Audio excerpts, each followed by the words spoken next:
boss, no? May binili tayong handlebar para kay GSX-S natin. Papalitan lang natin yung stock niya. Ito yung papalit natin. So ito, medyo sub-sub siya pag kinabit ko. Sa Shopee ko lang binabili ko. Subukan natin kung maganda performance na ito at saka kung matibay talaga. So nabili ko lang siya sa halagang 500 something, mga ganun. So ito, pagdating pala mga nakaraan, binuksan ko kaagad kasi tinignan ko kung may mga damage ba or what. So far wala naman, kaya all goods naman lahat. So ang next, ito, radiator cover para sa GSX-S din. So ito, nabuksan ko na rin. Ito na, radiator cover. May pangalan sa GSX-S. Black yung napili ko. At saka gusto ko yung screen. Ano rin siyang white. Hindi ko alam kung anong tawag dito. Tapos may kasama siyang nut. Isang peraso lang. So, ang gagawin ko, kukuha na lang ako ng isang nut. Tapos washer. Para isalpak na lang yan. So ito, nabili ko pala siya sa halagang 600. Mga ganun, 600. So ilalagay ko na lang sa screen kung magkano to. Let's go! Kakabit na natin. Ang uunahin ko pala itong radiator cover. Sobrang dumi pa niya. Kasi nag-ride kami nung nakaraan sa Real. Maulan.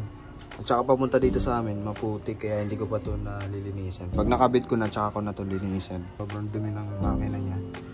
Basic lang naman pagkasalpak na ito. Ang gagawin lang naman, itong tornilyo. Ayan kung nakikita niya. Ayan. Isasalpak mo lang siya dyan. Pati dito. Kaya kailangan mo talaga ng dalawang nut. So yun lang naman, mabilis lang naman yan. So tara, kabit muna natin para mabilis.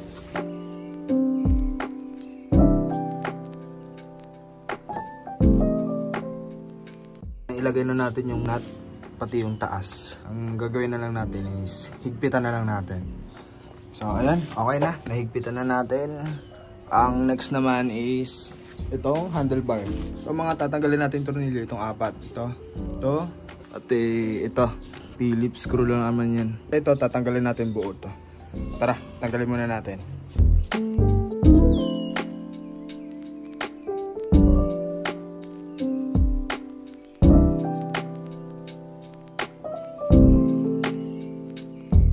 So, nabaklasan natin to. Tapos, ang kailangan natin dun sa handlebar natin ay kailangan natin magbutas dito. Ayan, may butas. Magkabilaan yan. Para hindi gumalaw-galaw to. Ang problema nito, wala akong barena, so baka manghihiram muna ako.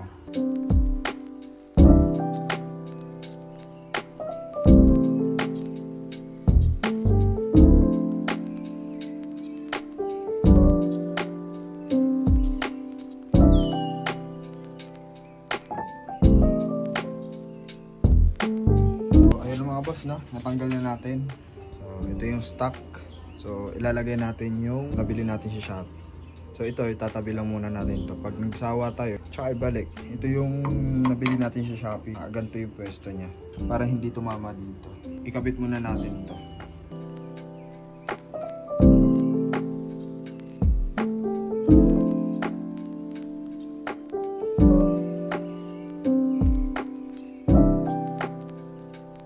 Ayun mga boss, no? Nakabit ko na. Grabe. Ang problema na lang natin is kailangan natin ito butasan dito para dito. Ayan, kung nakikita nyo to, ito yan. Hindi natin butasan dito at saka ganoon din dito sa kabila. So ito rin, yung bakal na naka-usli doon, dito bubutasan natin. Wala pa kasi yung kapitbahay namin, manghihiram lang ako ng barena. All goods na rin to. Tila yung clearance yan pagliliko, pero hindi naman sa gabal kasi lang din yung clearance. Mamaya magpapa-video ako pag nakasakay na. Ganyan yung tsura niya. Yan. At saka ang ginawa ko pala, lowered ko ng unti lang. Yan. At saka medyo sub-sub. Ayun, kinalawang na. Ganon din yung kabila. So dapat pantay yan. Radiator cover natin, nakabit na rin natin. Ginawa ko dito, ang brake hose na to, yan in-adjust ko. Bali, inangat ko lang siya ng bahagya. Kaunti lang. At saka wala naman akong ginalaw. Yun lang naman. So, para malinis pa rin. Bali, nagbutas ako dito. So, di ko na na-videohan kasi nanghiram na ako ng barena. Sa kabila, at nakalimutan ko magdala ng cellphone. Ganon din dito. Ayan, nagbutas lang ako dyan.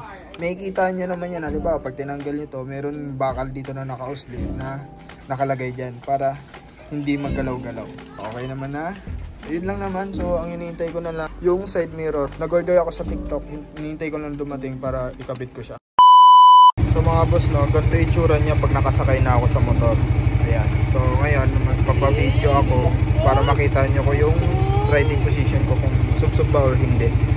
So ang height ko is 5'10" iniha. Makikita nyo kung bagay ba sa akin o hindi.